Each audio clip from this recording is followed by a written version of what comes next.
Washabin ni'ama bis şükri, jana Kudayım bergen bardıq жақшылықтарға şükürді жолдош кыл дейт. Бұл деген эмне? Кудайым көз берди, дайыма көзүн көрүп атканда Кудайыма шүгүр айт деди. Кулаң угуп турат, укпагандар канча бар? Кулаңа шүгүр айт. Ар бир нерсе угуп атканда Кудайым уктурду мага деп шүгүр айтыш керек. Ар бир нерсени көрүп атканда Кудайым мага көрөгөз деп шүгүр айтыш керек. Басып кетип ар бир кадамыңа Кудайым ушул кадамды мага басырды, шүгүр айтыш керек. Тилиң менен, дитиң менен, бүт денең менен шүгүр айтканды билиш керек. Акыл эсиң бар, Кудайга шүгүр айт. Үй бүлөң бар, Кудайга шүгүр айт. Жей турган наның бар бүгүнкү, Кудайга шүгүр айт. Асманың бар, Кудайга шүгүр айт. Мамлекетиң бар, Кудайга шүгүр айт. Урматтуу бир тууганым, мусулмансың, келмең бар, жаздыгың бар, жата турган, уктай турган жериң бар, перзенттериң бар. Мына ушуга шүгүр айтыш керек. Илгерки өткөн аалымдар ушунчалык деңгээлде эгерде мындай бир адамдардын Кудайга шүгүр деген сөздү уккусу келчү экен.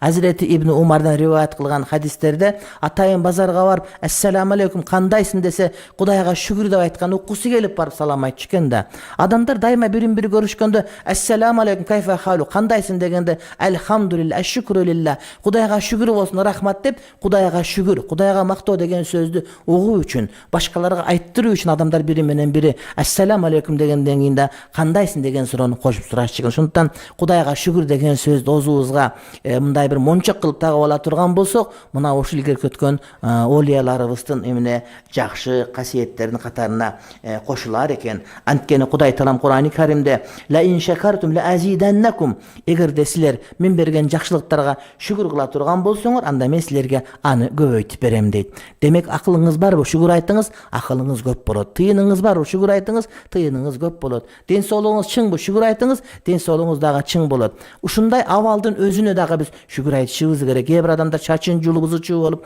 кандай каран түнгө келдик деп туура кыйынчылык болуп турат. Бирок Кудай Таалам Кур'ан-ы Каримде ар бир кыйынчылыктын артынан эки жеңилчилик, эки сүйүнүч келет деп айткан Кур'ан-ы Каримде.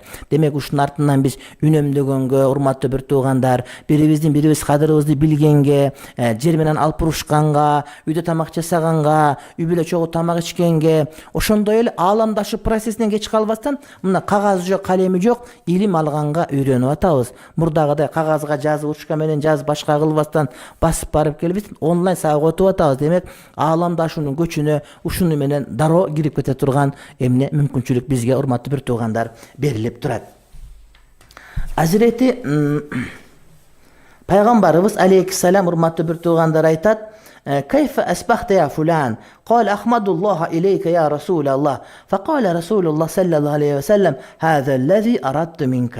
Bir günü kimdir biri Hazreti Abdullah bin Umar, Hazreti Umar'ın oğlu Abdullah'a Peygamberimiz jolugуп salam aytıp durup, "Kanday taң atırdın ey Abdullah?" dep suraganda, "Kudayga maktoo aytam, Kudayga şükür aytam, siz menen birgelikte. Siz kanday şükür aytkan bolsoңуз, men dagы şükür ayttım ошондой" degende, "Muna ушул сөзүңдү угуу үчүн сенден ушуну сурадым" dedi.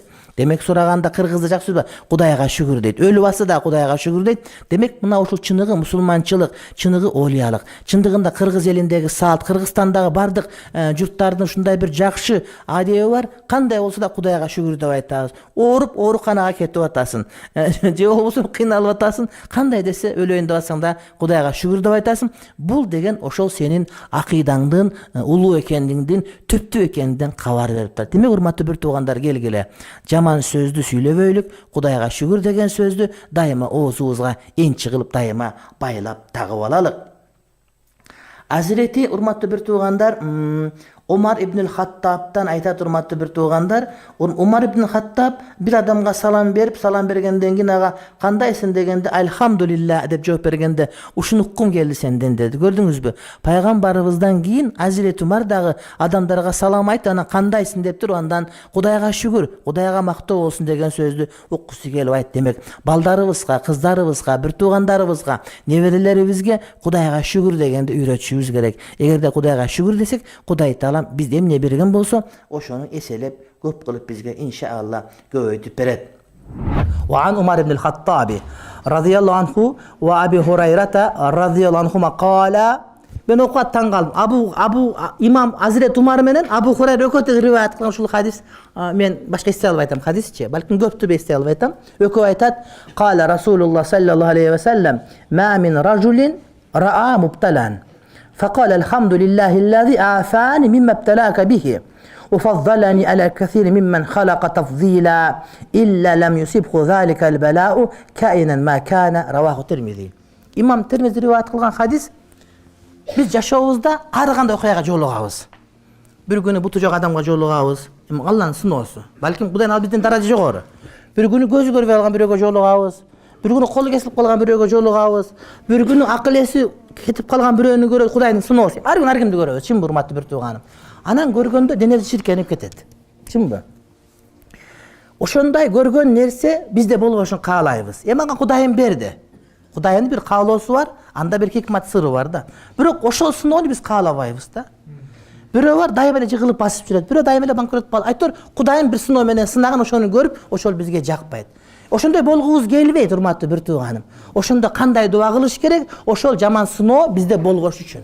Мына ошонун дуасы. Hazreti Umar ibn al-Hattab, Hazreti Abu Hurayra ökөө aytat.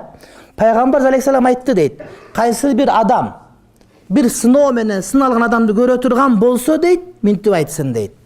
Elhamdülillahillezî afani mimme ibtelâke bihi. Ağız aytpaysın elbette. Biri aytasın, içinden Kudayım seni sınagan nerseden meni Kudayım alыс kılgan Kudayga maktub aytamın deydi. Yani Kudayım seni sınadı bir bale menen. Uşu seni sınagan baleden Kuday Taala meni alыс kılgan Allah Taalaga çeksiz maktub aytamın. Ve fazzalani ala kasirin mimmen halaka tafzila. Jana Kuday Taala özü jaratkan mahlukatların için köptörünün meni jakşı kılıp jaratkan Kudayga maktub aytamın dedi. Biz daima jogorja karayberебиз da. Boyun 1.60, 1.80'de karap nege boyum şunday deysin. Ha bu yakta 1.40'lar da var. Patinkesi menen çogulup bir ölü. Bu yakta karaş gerek degen söz da. Biron 10 balası var karayberesin. Sende 5 bala var. Ha bu yakta balası çoktur da var o. Bironun samolyotu var. Milyarder degen. Onu karaysın bu yakta velosiped çok biri var. Sende juguli var elhamdülillah. Bir gün жүрөт, bir gün токтотуп, бирок жүрүп турат мисалы үчүн. Демек урматтуу бир тууганым айтат да, көп адамдарга, көп махлуктарга караганда мен жакшыраак кылдым. Ал эмес урматтуу бир тууганым. Адам кылып жаратканда Кудайга шүгүр айтыш керек. Эшек кылып койсом эмне кылат аны? Күнүгө отун алып келет, уйдан калган шекелди сага салып коет. Кудай сактасын мисалы үчүн. Короз кылып койсо кантет эле. Дагы тоок кылып койсочу анда эмне кылат? Адам ойлонуш керек. Гүлгөнгө гүлкү. Бирок урматтуу бир тууганым билиш керек да мунун маанисин. Кудайым ким кылып жаратты сени? Адам кылып жараткан Кудай айван кылып жаратып коюшу мүмкүн эле да. Ошон үчүн дайыма шүгүрдү айтышыбыз керек. Адам кылып жаратып койгонуна, ичинде мусулман кылып жаратып койгонуна Кудайга шүгүр айтыш керек. Бирок урматтуу бир тууганым кыямат келген адамдар эмнеге айван кылып жаратып койбоду деп айтар күн келип калат экен да. Адам адамча болбосо аны түшүнтет экен. Kıyamet bolgondo can janıvardın, uylardın, koylardın, arsa eşitlerin bardığının suroğu bütüp, bulardın bardığın kunu turaba, toprak aylanıp ketkenden keyin adamlarga kesek kelet eken. Bularga tozok beyiş degen bolbo janıvarlarga, aslanlarga, ilbirsilerge, alara surak bolot, birok tozok beyiş bolboyt da. Oşentip jok bolup ketkende, ya laytani kunti turaba, men toprak bolup ketkenimde attin aydap adam arman kılat eken. Oşondo eçkiге, eşekке keskeldirik toğ uydun bardığına göz artat kesinde. Uşularda olup kalganımda men azı toprak aylanıp ketet elem, tübölük azap bolboyt ele deyt da. Oşondon saktanış gerek. Adamlar azır kalaganday süйлөп, kalaganday turup, kalaganday yaşap atat. Dince hurmatlı bir tuğanım. Biroq uşunday bir vakit gelgende emne mesele korkunçtu bolat deyt da. He? Özündə бар нерсеге şükür ayt deyt da. Kur'anda gelet ko. Men sizlerge nemat bere turgan bolsam, oşoga şükür aytsaňar, көп sактап berem deyt da. Özündə bar nersege şükür ayt degen söz. Başkadan үлgü al degen söz. Jana Kur'an-ı Kerimde ikra dep Kur'an gelgende, Kur'an çölek boçugum ne degende uşunu oku degen söz da. Büt aylına çöyrön karap okup, anan üýren bil degen. Sendegi dindin, faziletin dinsizlerin amalından karap üýren sen. Sen musulmansın, sen kelimeni bilip atasın. Sen arak içkenderdi görüp durup, oşundan üýren deyt da. Adepti, adepsizlerden üýren degen bar da. Adepti, adepsizden üýren degen mesele urmatı bir tığımına oşunday bolup eseptelet. Wa rawahu ibn Majah an ibn Umar. Oşon ibn Majah ibn Umar'dan rivayet kılışı hadis deydi.